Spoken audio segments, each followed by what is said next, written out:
A greedy ex-wife ends up screwing herself over. Our next Reddit post is for Mia. Background. My ex and I were 3 months into separation. I kept suggesting divorce agreements, trying to find out what she would accept other than taking her back and return to being a doormat for her. I have a good head for legal documents and understood very early that as much as I would prefer to just burn everything down and disappear legally, it was very likely that I was going to be paying alimony and that she was entitled to a fair share of everything. But in a no-fault state with no gender preferences, it did mean a fair share. That meant that legally, our divorce settlement wouldn't be heavily biased in her favor. So I kept trying to work with her and try to figure out how we could divide our assets. I did this every day for months. She would object to anything that put any responsibility on her, anything that left something of value out of her hands. Anytime I asked her what terms she would be okay with, she would just derail the conversation or something else. Not long into this, I realized that I would need a paper trail, so I switched to email only. Throughout all of this, I had also recognized that a court would order spousal support, so there wasn't any point in just cutting her off financially. I wasn't a total doormat at this point, though. I had moved my direct deposit to a solo account and kept up with her weekly cash flow, and I kept paying the bills. But my final offer during this period was the heavily unfair offer of splitting the cars one to each of us. Me taking on all the debt, including her student loans, me paying her like $3 to $4,000 a month for a year so that she could get her feet under her, and she gets all of our stuff. I walk away with my car, my dog, some tools, and some clothes. Still, this is a no-go. It's not good enough for her. And so we get to the meat of the story for this malicious compliance. 3 months in, I finally get her to agree to a mediator since I'm getting nowhere.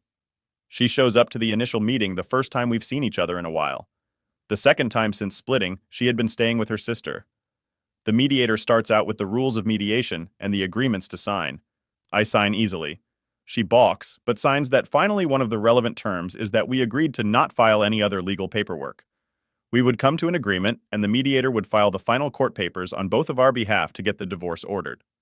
The mediator starts asking basic questions and every question to either of us. Results in my ex launching into an irrelevant topic, attempting emotional manipulation of me or him. I just ignore her and direct my interactions to the mediator. The peak was when she literally crawled on top of the big table to stick her face in mine, to force me to see her and engage in her ranting. The mediator called it quits at that point. He reminded her of the rules that she agreed to, gave us homework to fill out, and had us scheduled the next meeting with his clerk. 2 weeks out, 3 days later, I got served with a summons to court for a hearing over spousal supports. The summons shows the claim my ex made that all she had received from me in 3 months was $130. Oh man, that wasn't true at all. Not to mention she violated the mediator's terms. I end up on a conference call with my ex and the mediator, and the mediator tells her that she needs to withdraw the complaint or mediation can't continue. She adamantly insists that she knows her rights. So the mediator ends his involvement. Cut says refund checks minus time work so far, and exit stage left. I prepare for the court hearing. I print out 3 months of bank statements and highlight every transfer to her, every bill paid on her behalf, every ATM withdrawal by her card. Also over 100 toll bills that I received from her just driving through the express lane tolls. So I get the elevated license plate female to me. Altogether, it was $13,000 and change. I thought to myself, you missed a couple of zeros in your complaint. My final stack of paper was rather thick, so I printed out an Excel spreadsheet summary to use as a cover sheet. I also looked up the spousal support rules again. Basically, you take the higher person's income and subtract the lower person's income. Then the person who makes more money has to pay 40% of that difference to the other person. There's a little wiggle room, but that's it. Simple. She was currently getting up to 72% of my pay. Once you factored in her bills, this court hearing was a good thing. It wasn't as good as a mediator. And having a fast resolution, but I wasn't likely to end up getting screwed here.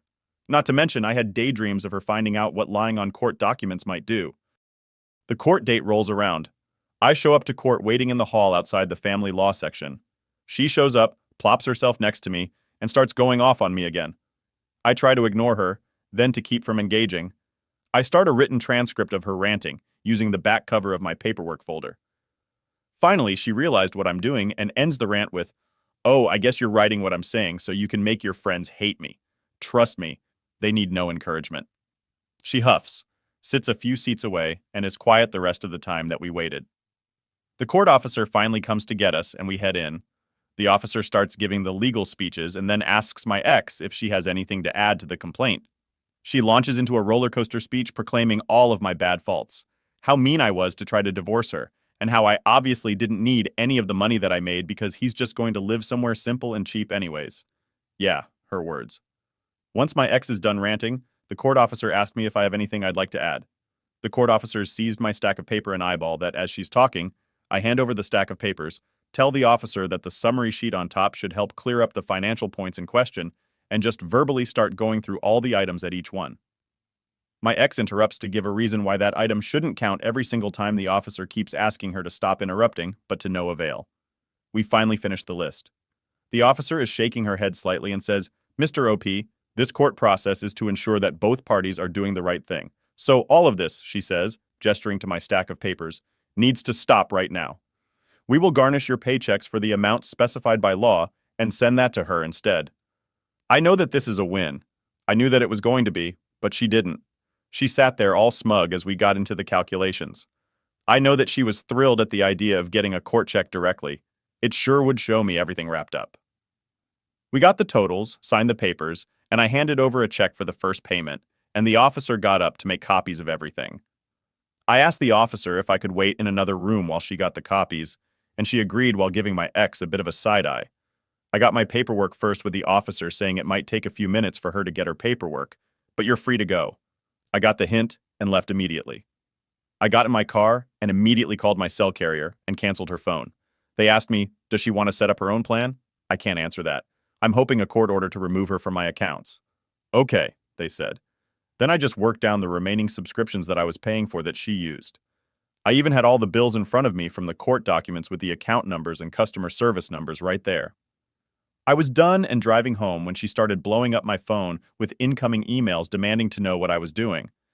Then text from her sister's phone, then calls. I just grinned and didn't answer any of them. She stopped after an hour or so and gave me a few hours of silence. Then I got an all-caps email with a screenshot of the Netflix inactive account message. Oh my God, even Netflix. I admit it, I giggled. The fallout wasn't over, though. A month later, after she realized how much less money she got from me after winning her case, she filed an appeal. It was denied due to a lack of a reason. A month later, she filed a complaint that I wasn't paying her car payments. This was just an excuse to get into court. I had been paying it, and I was also pretty confident that even if I hadn't, she didn't know how to get into that loans account. She legally could. She just never had cared to learn how. This time I had a lawyer and we both went to courts. My ex was joining by phone. The officer paused before calling my ex and tells my lawyer, "This lady's a piece of work. The validation of that statement will always remain with me." The call goes predictably. My ex makes irrelevant rants. The officer keeps shutting her down. Finally, the court officer asks my ex for proof that I wasn't making my car payments while she's holding documents proving that I had been. My ex nearly screams, "I just know that he is in so that he can hurt me." The officer replies I am holding proof that he has paid it and is satisfying his legal obligation. This complaint is dismissed. Thank you, and hangs up on my ex. Then down in the comments, we had this story from Captain Cinders. My brother went through a breakup and made a generous offer to pay for his kids' upkeep. His ex decided that wasn't enough and insisted they take the legal route. My brother happily agreed because he had already worked out what they would assess his payment to be. Yep, they determined that he was overpaying. She tried to backtrack, but once the courts determined what he should pay, that's what he had to pay. Then came the divorce. My brother offers to give her the house free and clear as a home for his kids plus child support, and he would walk away with the remaining cash to set up his new life again. This wasn't good enough for her, and she insists they go to the courts. We found out through a third party that she was boasting that she was going to take him to the cleaners. She wanted the house, half the money, and child support, and she just knew the court would rule for her. So they went to court. She even hired a lawyer to fight in her corner, who apparently looked at my brother's proposal and told the judge that he found it to be sensible and equitable. Strangely enough, the judge agreed. So the ex got the house and no cash. The story doesn't end there.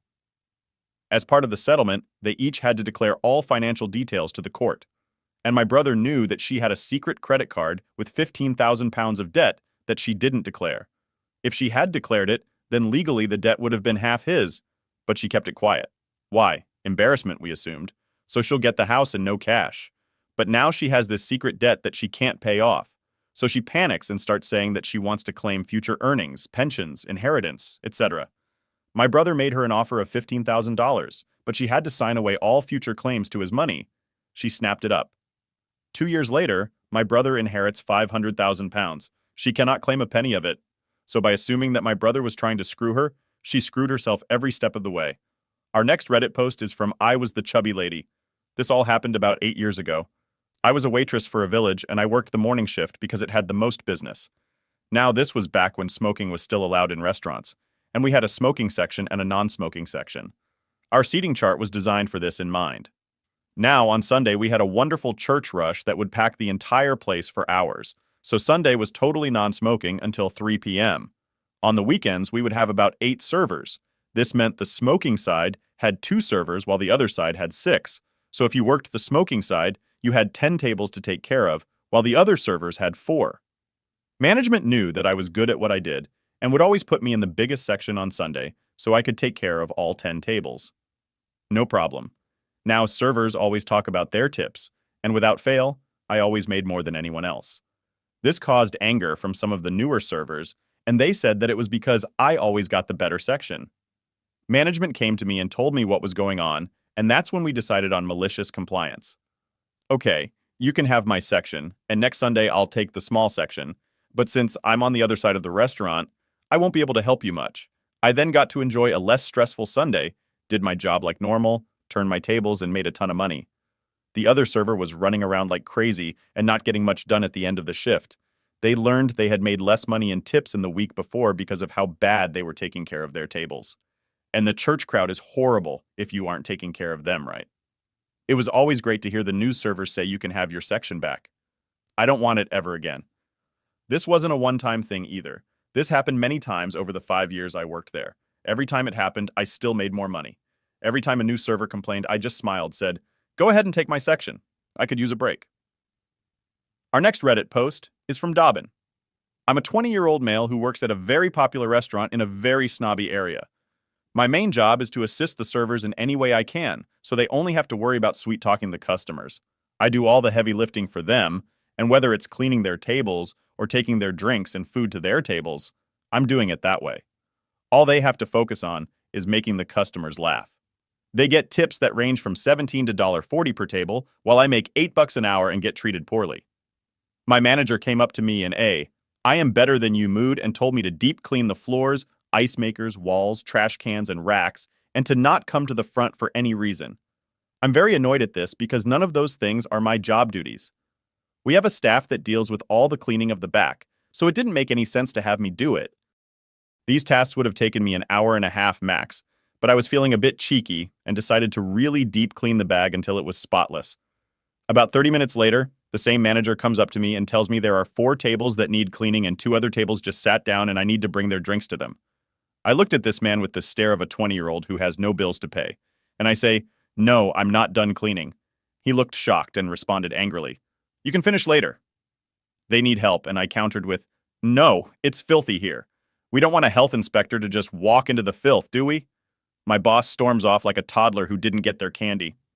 2 hours go by, and I'm on my hands and knees scrubbing as if working for a chef Gordon Ramsay himself. The same manager comes back again with a smirk and says, "Wow, this looks like it's going to take you all day long. Maybe you should come to the front and help the servers since there's a huge sun rush."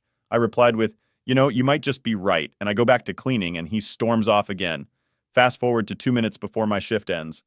My knees, legs, and fingers are all aching from cleaning. I shuffle my way to the front where my manager has been waiting for me and he says, "You finally decided to come help, huh?" And I just look at him without saying anything and clocked out. And then I tell him, "Sorry, I'm not clocked in." Then I walked out to my car while he was blowing up my phone. I didn't care. I had 5 days off back to back, and he can't fire me since I did as he told me to. The moral of the story is don't think that you're better than someone that has nothing to lose. That was our /malicious compliance. And if you like this content, check out my podcast where I publish the exact same episodes. Also, hit that subscribe button because I put out new Reddit videos every single day.